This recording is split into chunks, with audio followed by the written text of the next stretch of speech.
5:12.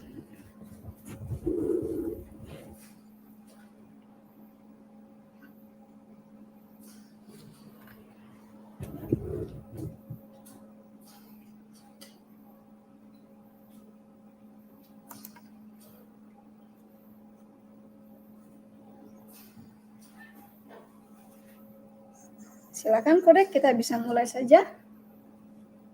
Ibu, jam 5:12.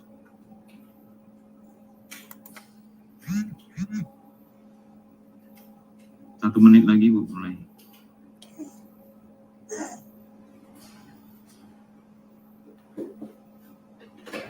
Ini saya bawakan musik dulu ya.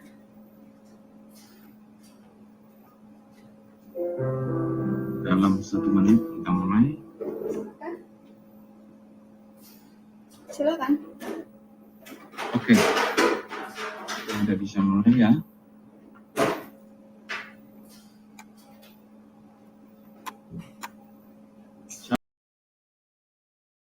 Dari kasih oleh Tuhan Yesus, pagi hari ini akan mendengar dan menyimak pengajaran Alkitab, eksposisi Kisah Para Rasul bab 7 ayat 43 hingga ayat yang ke-53.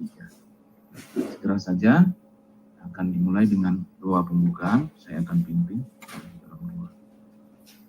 Bapa kami di surga, di pagi hari ini kami rindu untuk mendengarkan penyampaian firman melalui hamba-Mu, Vinci, yang akan memaparkan materi yang terkait dengan eksposisi kitab Kisah Para Rasul bab yang ke-7 ayat yang ke-43 hingga ayat yang ke-53. Engkau yang mengurapi dia, Vinci, untuk mengabarkan penjabaran-penjabaran dari Kisah Para Rasul bab 7 ini kepada kami, dan juga kami yang mendengarkannya, menyimaknya, mendapatkan manfaatnya, menambah wawasan kami, sehingga kami mengerti akan firman. Terima kasih Bapa di surga. Dengan pertolongan Roh Kudus-Mu, semakin kami mengasihi Bapa dan mengasihi Putra. Dan kami mengerti akan firman-Mu yang akan diberikan pada pagi hari ini lewat hamba-Mu Vinci. Kami telah berdoa dan bersyukur di dalam nama Yesus Kristus, Putra-Mu yang adalah Tuhan dan Juru Selamat kami yang hidup. Haleluya. Amin. Amin. Oke, yuk mari sama-sama kita buka Kisah Para Rasul. Kita melanjutkan yang minggu lalu ya. Oke, silahkan. Saya bacakan ayat yang ke-43. Ya. Kisah Para Rasul bab 7 ayat yang ke-43. Tidak pernah malahan kamu mengusung kemah Molok dan bintang dewa Refan, patung-patung yang kamu buat itu untuk disembah. Maka aku akan membawa kamu ke dalam pembuangan sampai di seberang sana Babel. Tunggu sebentar, saya ada teknik. Tadi dikatakan, maka berpalinglah Elohim dan membiarkan mereka beribadah kepada Esa, bukan. Dan kamu mengusung kemah Molok dan bintang dewamu Remphan, yaitu patung-patung yang telah kamu buat untuk kamu sembah, dan aku akan membuang kamu ke seberang Babylon. Kalian tahu nggak kalau patung Molok dan Remphan ini sekarang sudah multiply, sudah ada di mana-mana. Bukan hanya di Babylon saja, bukan hanya di Israel saja, bukan hanya di Palestina saja saat itu terjadi, tapi sudah ada di mana-mana. Ya, yang terakhir patung Molok ini, ya, sudah dibuat di New York, ya, khusus, bahkan dibuat di depan the Capitol building, ya. The Capitol building itu adalah building atau gedung pemerintahan, di mana segala pemerintahan, segala law dibuat, segala hukum dibuat. Kalau di Jakarta jadi namanya apa ya, Kodek? Kepemerintahan tersebut DPR MPR ya. Jadi DPR MPR ya. Jadi di depan gedung DPR MPR itu dibuat patung Molok, patung dewa Remphan, patung-patung yang disembah oleh orang-orang Babylon, disembah oleh orang-orang pagan, ya. Nah,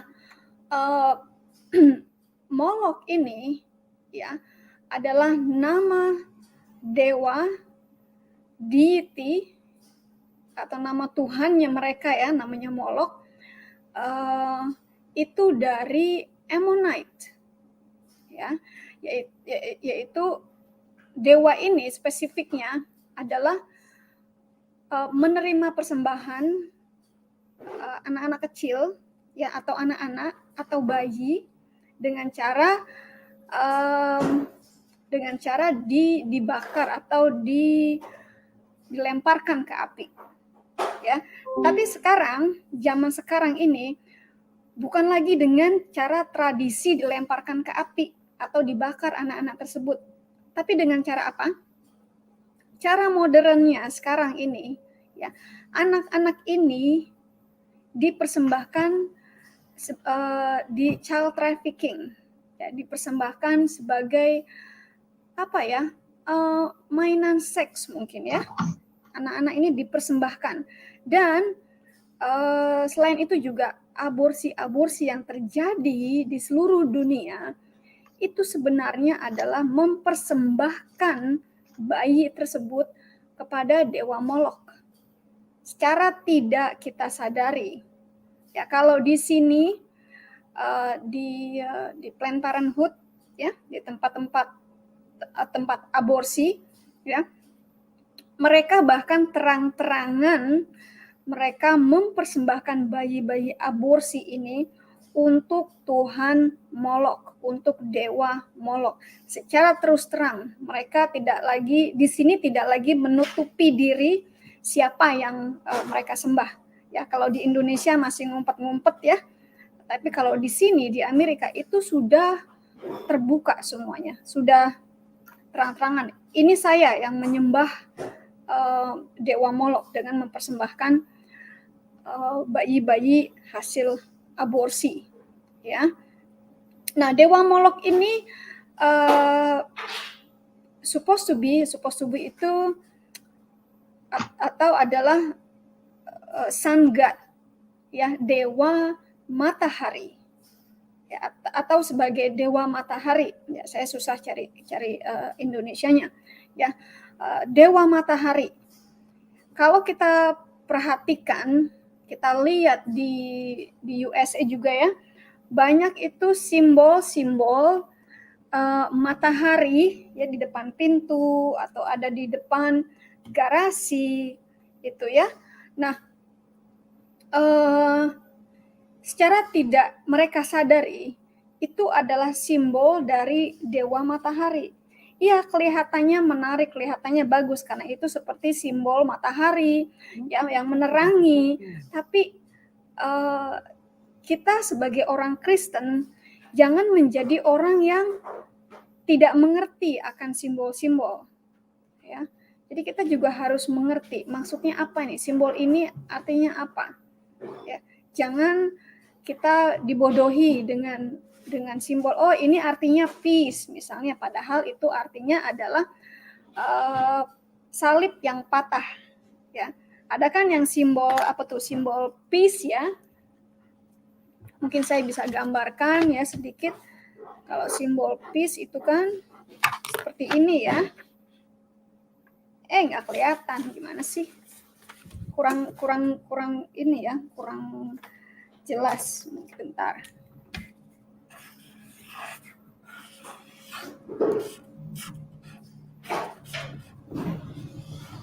Ya. Nih.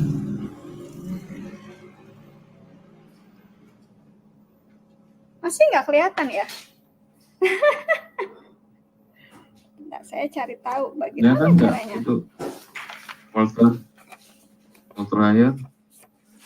Kenapa? Kelihatan Bang. Kelihatan Bu. Kelihatan.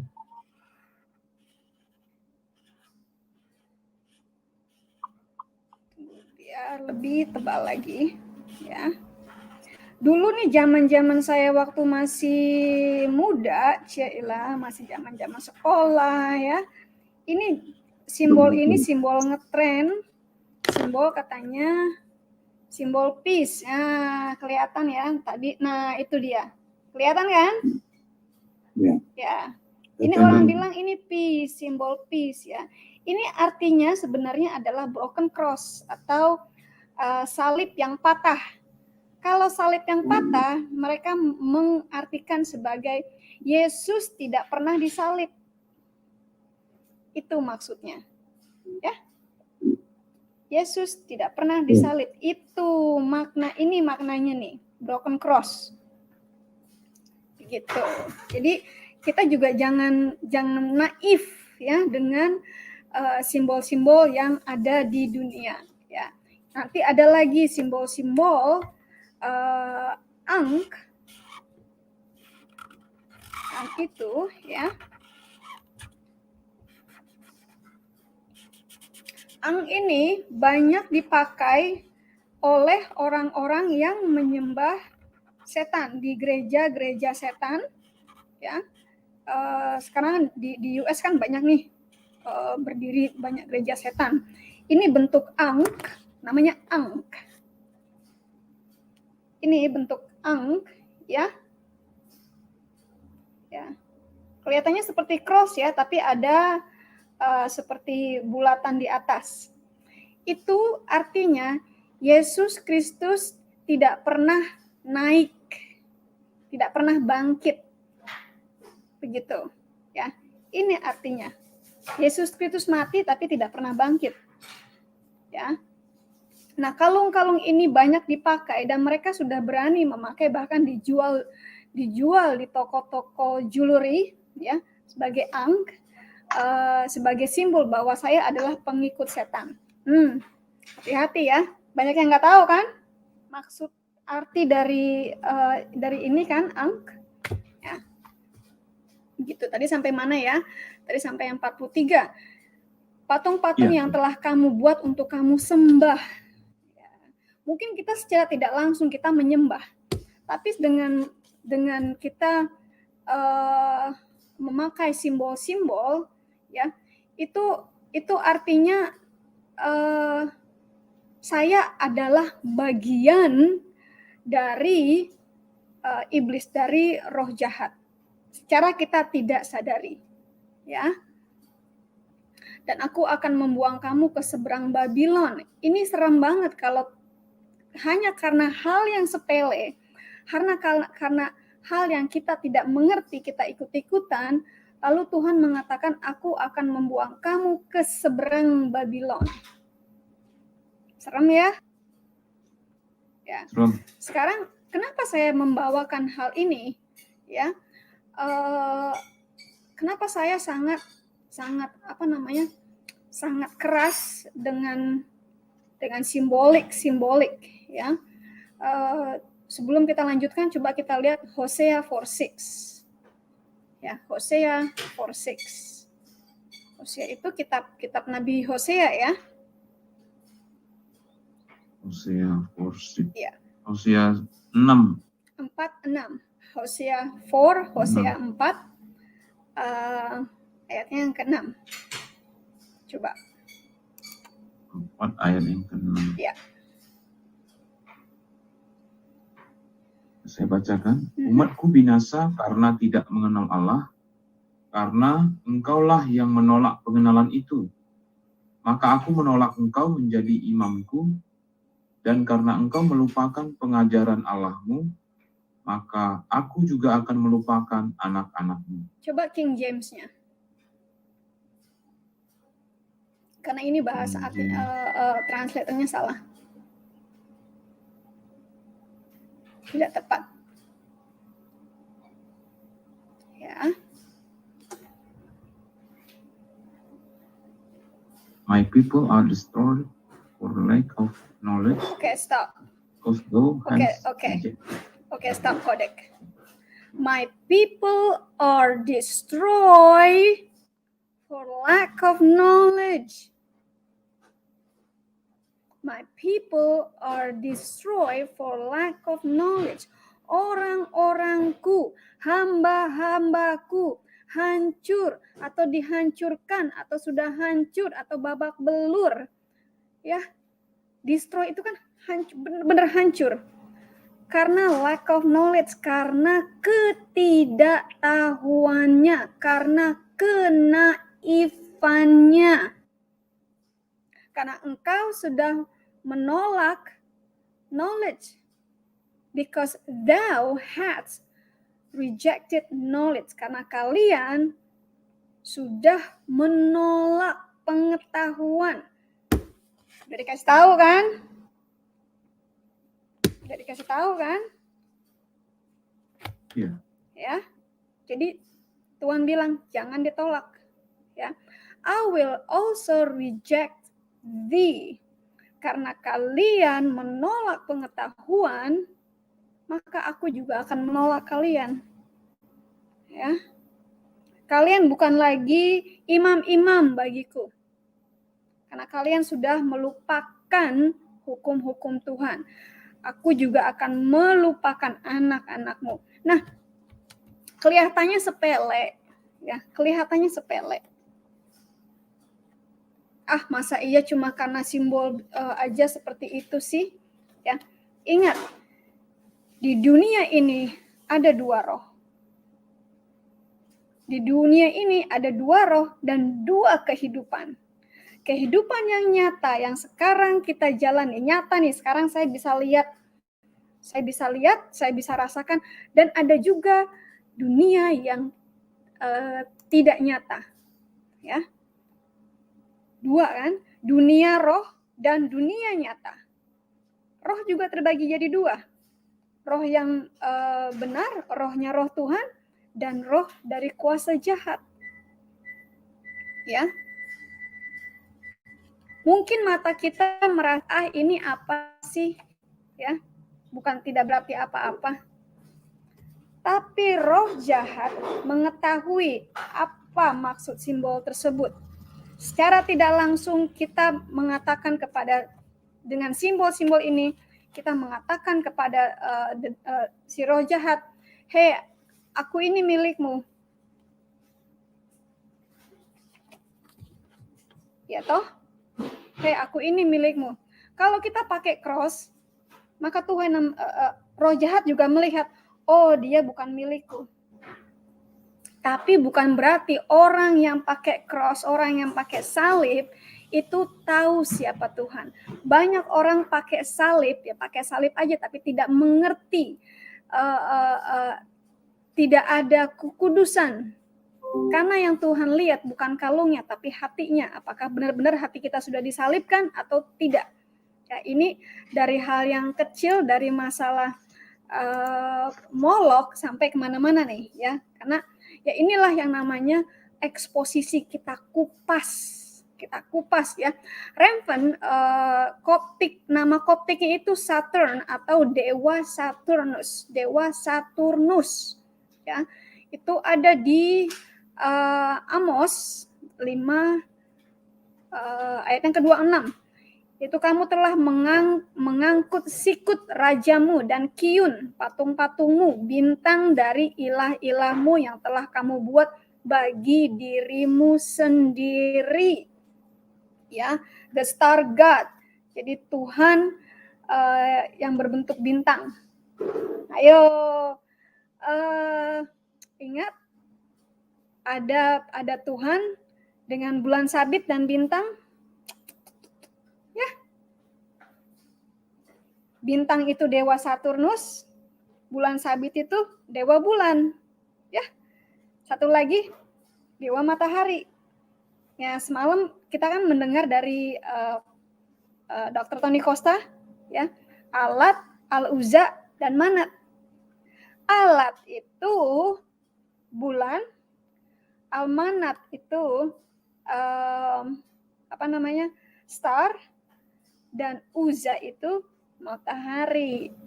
Ya, ini pengetahuan yang lain nih. Jadi simbol-simbol seperti itu jangan dianggap sepele, ya.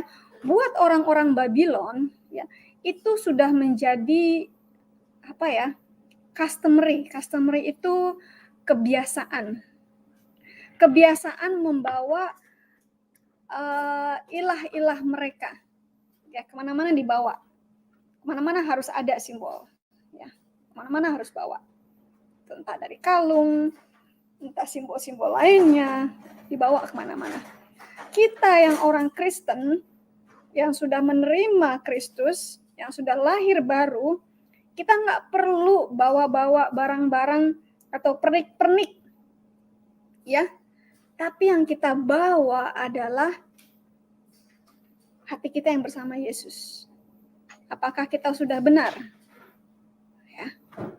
Kita mati kan nggak bawa perabotan kan? Kita mati bawa iman kita dan perbuatan kita. Ya. Nah, ini sebenarnya panjang sekali nih yang 43, tapi kita akan lanjut aja ke 44-nya. Ya, mungkin lebih sedikit ini 44-nya. Silakan. Ayat yang ke-44. Iya. Saya bacakan ya. Ya. Oke. Balik ke Indonesia aja. Oke. Kemah kesaksian ada pada nenek moyang kita di padang gurun, seperti yang diperintahkan Allah kepada Musa untuk membuatnya menurut contoh yang telah dilihatnya. Ya. Kemah tempat Allah datang kepada manusia terdapat pada nenek moyang kita di padang gurun. Sekarang kemah Allah itu siapa sih? Apa sih? Kita ini. Kita adalah kemah Tuhan. Tuhan berkemah di dalam diri kita. Ya, bukan lagi di tabernacle, bukan lagi di sinagog atau gereja. Ya. Kemah itu dibuat atas perintah dari Allah kepada Musa dan menurut contoh yang diperlihatkan Allah kepada Musa. Ini bisa dilihat di Keluaran 38. Kalau number itu bilangan. Ya. 2 Chronicle itu apa? 2 Tawarik. Tawarik, ya. Aduh, namanya lucu banget sih Tawarik. Ya, ini tidak panjang, ke-44, yang ke-45-nya. Baik. Kemah itu yang diterima nenek moyang kita dan yang dengan pimpinan Yosua dibawa masuk ke tanah ini, yaitu waktu tanah ini direbut dari bangsa-bangsa lain yang dihalau Allah dari depan nenek moyang kita. Demikianlah sampai kepada zaman Daud. Amin. Kemudian kemah itu yang diterima nenek moyang kita yang di depan pimpinan Yosua. Saya mau kasih hint sedikit, ya. Yosua itu sebenarnya nama dari Yesus. Yeshua HaMashiach. Yesus, our Messiah. Ya, Yeshua, Yesus. Panggilannya itu sama. Ya, Yeshua yang dipanggil Yesus. Jadi kalau di orang-orang Ibrani, ya, atau di sini ya, di US, kalau namanya Yoshua bisa dipanggil Yesus, ya, atau Yesus. Misalnya, contohnya namanya Michael, dipanggilnya Mike. ya, atau namanya Barbara dipanggilnya Barbie, misalnya ya, gitu. Misalnya panggilan-panggilan misalnya Lawrence jadi Larry, ya seperti itu, ya. Artinya Yosua artinya adalah Savior atau juru selamat. Yosua atau Yesus artinya sama-sama juru selamat, ya. Tunggu nih bentar nih, kayaknya saya mau bersin ini. Kayaknya nggak jadi bersin ini. Nah, kemah itu adalah diri kita sendiri. Ya. Pada waktu itu mereka dengan Yosua, kita dipimpin oleh Yosua. Sekarang siapa yang memimpin kita? Yesus kan? Yesus adalah kepala kita. Yesuslah yang memimpin kita. Ya. Bangsa-bangsa yang diusir Allah di hadapan mereka. Kemah itu berada di situ sampai zaman Daud. Ya. Kemah ini adalah kita sendiri, bait Tuhan. Akan sampai di sini sampai nanti ketika Tuhan Yesus datang kembali kedua kalinya. Ya. Ini benar-benar kedua kalinya ya, bukan the rapture, tapi yang kedua kalinya. Ya. Terus silakan yang 46-nya. Kita ngebut nih, udah 37. Iya, 46. Daud telah mendapat kasih karunia di hadapan Allah dan ia memohon supaya ia diperkenankan untuk mendirikan suatu tempat kediaman bagi Allah Yakub. Ya. Daud meminta izin supaya diizinkan membuat rumah Tuhan bait Allah. Kenapa David tidak diizinkan? Karena David penuh dengan dosa, penuh dengan violence. Meskipun David adalah menjadi mata hati Tuhan, tapi karena dia sudah banyak menumpahkan darah, dia juga berdosa, ya, dia berbuat zina kan, ya, bahkan plot untuk membunuh suami dari wanita yang dia disinahi. Jadi Tuhan tidak mengizinkan dia untuk mendirikan bait, tetapi 47-nya. 47. Tetapi Salomo lah yang mendirikan sebuah rumah untuk Allah.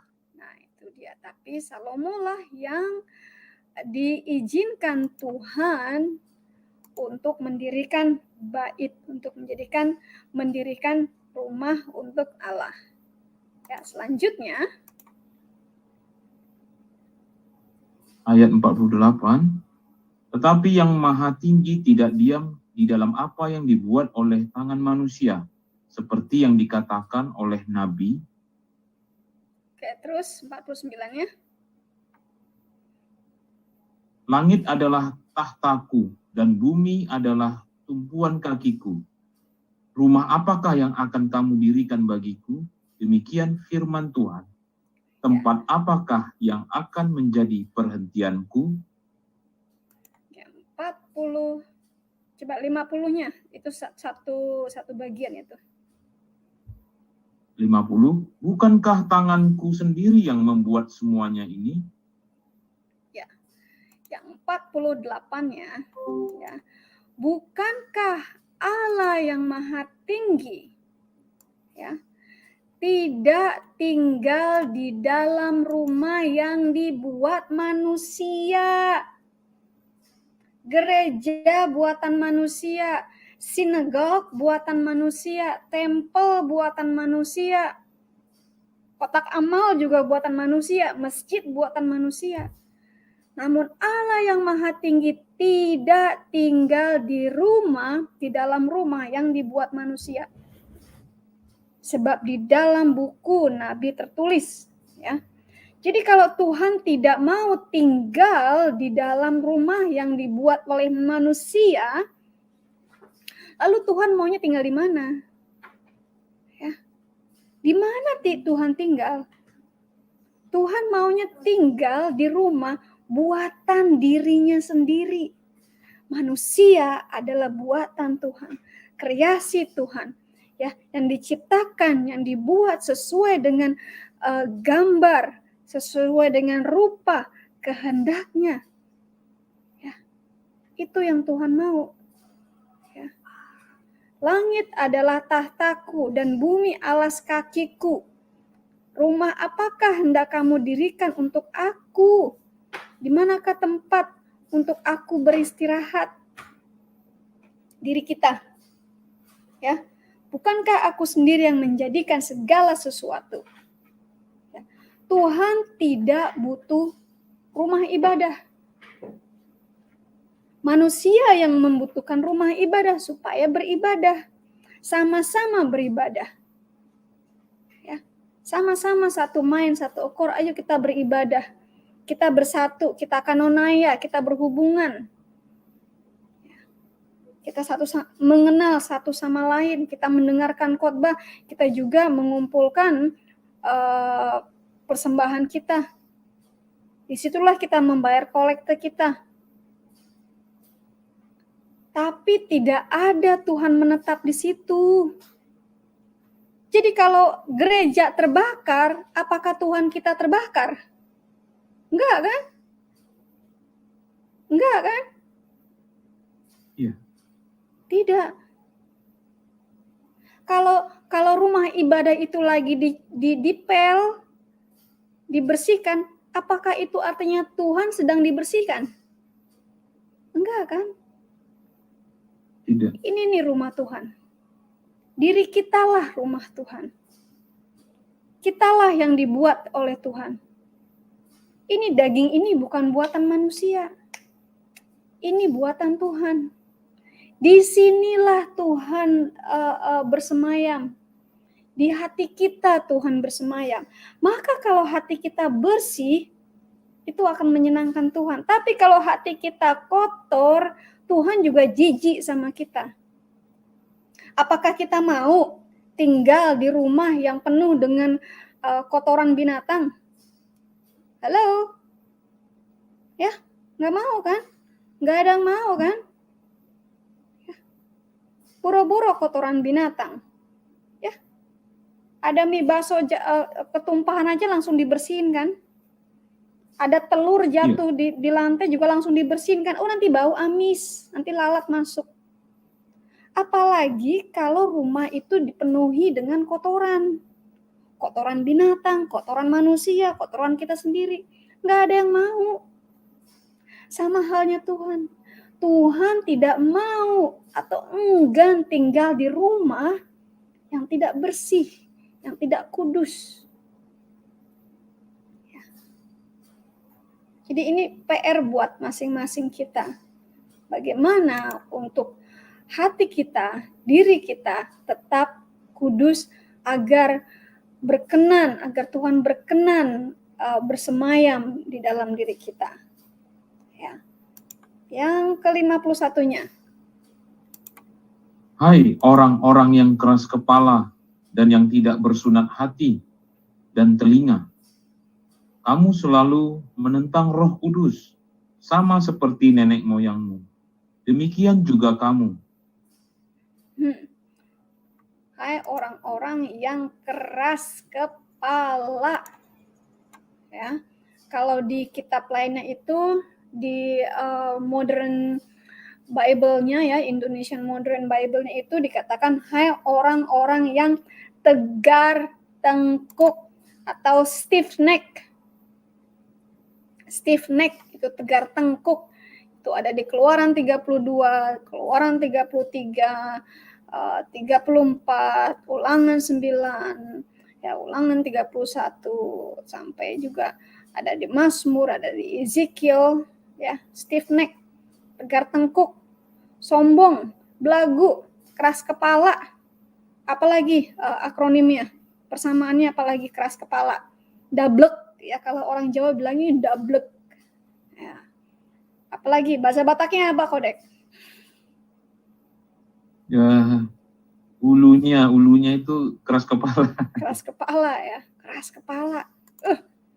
stiff neck, ya. Sclerotrachelos, ya. Hanya di sini nih di kata dari stiff neck, tegar tengkuk ini hanya ada di sini di New Testament, di perjanjian barunya ya, bukan perjanjian baru, bukan perjanjian lama, I'm sorry. Ada juga di Septuagint, ya, bisa ditemukan, ya. Ide ini diambil dari apa sih, stubborn itu keras kepala, ox itu apa ya, binatang seperti kerbau ya, seperti kerbau jantan ya, yang tidak bisa dipecahkan into the yoke ya. Jadi yang tidak bisa dikendalikan. Ya. Kalau saya nggak tahu kalau di Indonesia, tapi kalau di Alaska itu ada yang namanya ox. Itu lehernya besar ya. Jadi seperti kerbau, tapi lehernya itu besar. Begitu ya. Mirip-mirip dengan apa, seperti leher babi ya, yang tidak kelihatan lehernya dari kepala menyatu ke badan. Itu ada di Alaska di sini ya. Nah, lalu dikatakan di sini tegar tengkuk dan tidak bersunat hati dan telinga ya. Di sini ada 4 macam tidak bersunat. Tidak bersunat telinganya, istilahnya masih senang, kalau sekarang ini masih senang mendengarkan musik-musik yang kotor ya, yang penuh dengan kenajisan, musik-musik dunia, masih senang dengar musik-musik rock and roll, heavy metal ya, yang tidak memuji Tuhan, masih senang mendengarkan musik-musik atau senang mendengarkan bahasa-bahasa kotor ya. Kalau kita nonton film itu ada bahasa-bahasa yang kotor, yang bahasa yang tidak seharusnya diucapkan, kita senang ngedengerinnya ya. Kita pikir itu lucu ya. Ada lagi yang tidak bersunat, itu mulut yang tidak bersunat. Gimana sih kok mulut bersunat ya? Mulut yang tidak bersunat itu artinya mulut yang ngomongnya seenak gue, semau gue, mulut-mulut kotor, mulut yang berujar binatang, kebun binatang dikeluarin semua, ya, kotoran-kotoran dikeluarkan semua. Apalagi selain kotoran-kotoran, kenajisan dikotorin semua.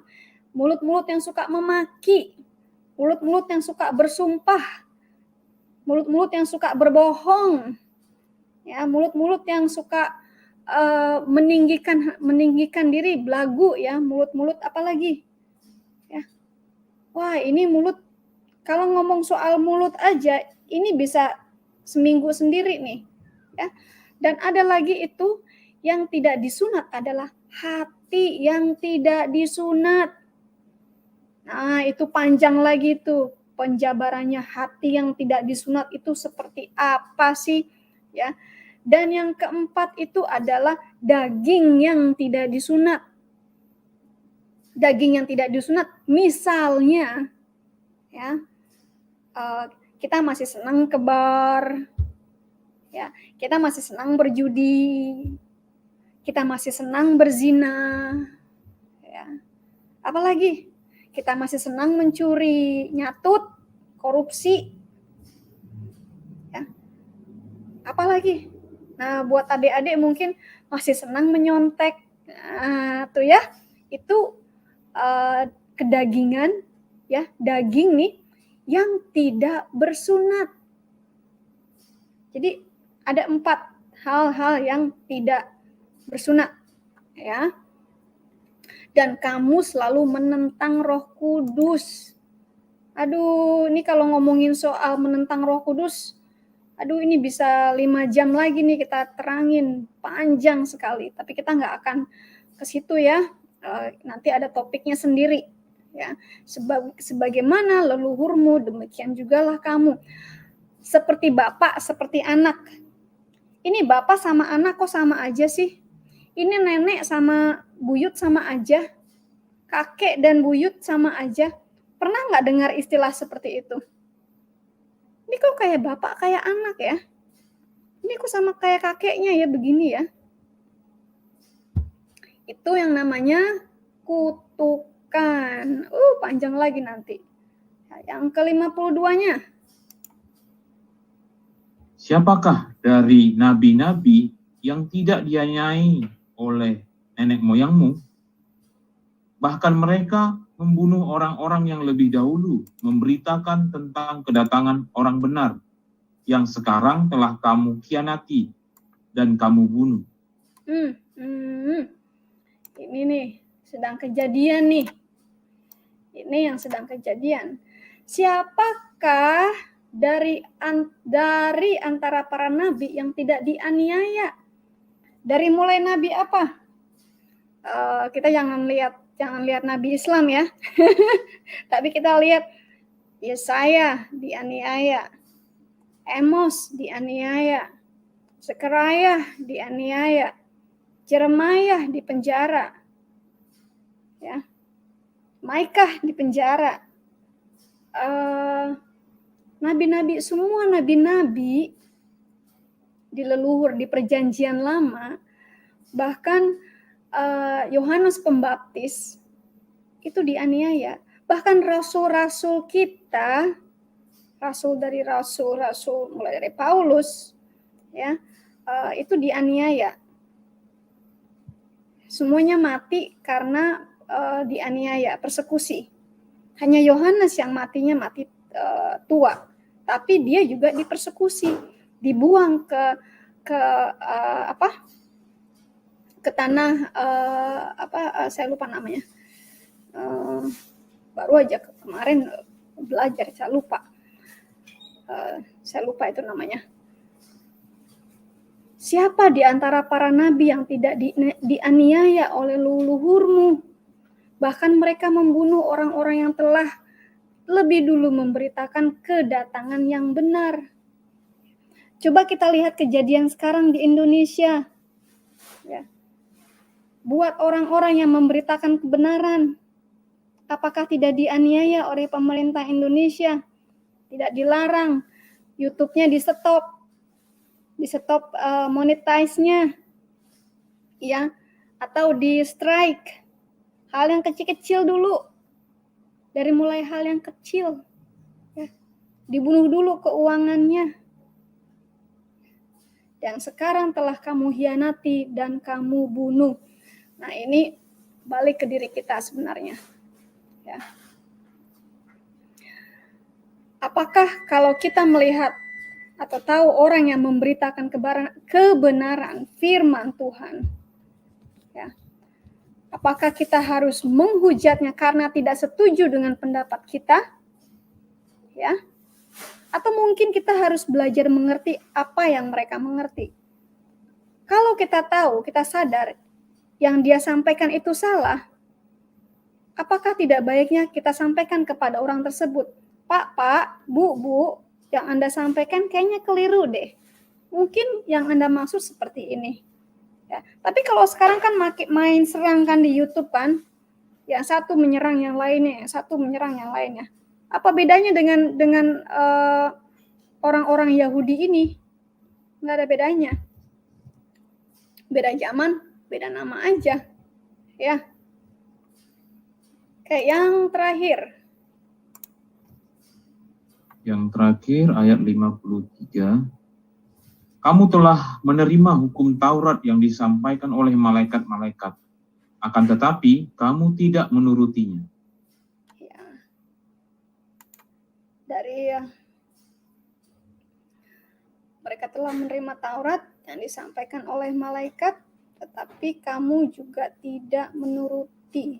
Jadi apapun, bagaimanapun juga, kalau orang itu sudah tegar tengkuk, sudah stubborn, sudah stiff neck, ya, akan sulit untuk menerima kebenaran. Kita berusaha sedemikian rupa untuk menginjili kawan-kawan kita yang masih Islam, masih ada di dalam kegelapan. Tapi sebagaimanapun ya, meskipun malaikat pun yang menyampaikan, tapi kalau mereka pada dasarnya adalah tegar tengkuk, sombong, tidak mau menerima kebenaran, ya, tidak mau mengakui bahwa yang mereka jalani adalah tidak ada keselamatan, hanya dalam Kristus ada keselamatan. Ya, hampir seperti apa ya? Mereka juga nggak akan manut, nggak akan nurut, nggak akan peduli. Ya. Takut murtad, ya, karena murtad itu kan memang menakutkan ya. Seperti orang-orang yang mu'alaf ini, mereka yang mu'alaf itu kan kebanyakan apa, pembohong kan, penipu kan. Ya bilangnya pendeta, ternyata bukan pendeta. Ya, oh ya saya ini seorang pendeta, ya, saya lulus kuliah sekolah Alkitab umur 19, umur 21 langsung jadi pendeta. Mana ada, pembohong kan? Ya. Padahal cuma istri pendeta, tapi karena selingkuh, ya, ketahuan selingkuh, maka mendingan saya keluar. Nah, jadi mu'alaf. Untuk apa? Biar nggak malu. Ada kan kejadian yang terbaru seperti itu? Ya. Bukan main. Ya, sudah hampir selesai ya. Mungkin itu aja, kita akan tutup dulu. Setelah itu ada tanya jawab. Silakan Pak Moderator, kita tutup aja. Ya, inilah pada hari ini Minggu tanggal 7 ya, 7 November tahun 2021, eksposisi Kitab Kisah Para Rasul bab 7 ayat 43 hingga ayat yang ke-53. Saatnya kita akan mendengarkan doa. Saya yang pimpin dalam doa untuk merespon apa yang disampaikan. Lalu nanti kita akan terima berkat dari Tuhan melalui hambanya Lindsay ya. Nanti Bu Lindsay yang sampaikan berkat setelah doa, Bu. Bapa kami di surga, kami bersyukur di pagi hari ini waktu Indonesia dan di malam dan di sore hari di Amerika kami telah disampaikan firman-Mu dari eksposisi Kitab Kisah Para Rasul bab 7 ayat yang ke-43 hingga ayat yang ke-53. Kami juga rindu Tuhan, firman ini terpelihara di dalam hati kami, supaya kami mengerti hari demi hari akan firman-Mu, dan apa yang terjadi juga di sekitar kami. Engkau yang memberikan kami pengertian, sehingga kami tahu apa yang benar dan apa yang salah. Terima kasih Bapa di surga, kami telah berdoa bersyukur di dalam nama Putra-Mu, Yesus Kristus, yang adalah Tuhan dan Juru Selamat kami yang hidup. Silakan, Bu Lindsay. Biarkan Elohim memberkati engkau dan memelihara engkau, dan membuat wajahnya bersinar di atasmu, dan memberi anugerah kepadamu. Arahkanlah wajahmu Tuhan kepada kawan-kawan kami di sini, dan berikan kami semua, kawan-kawan kami yang ada di sini, anugerah, damai, sejahtera yang ada dari Tuhan kita, Elohim, Bapa, Putra, dan Roh Kudus. Amin. Amin. Amin. Terima kasih semuanya.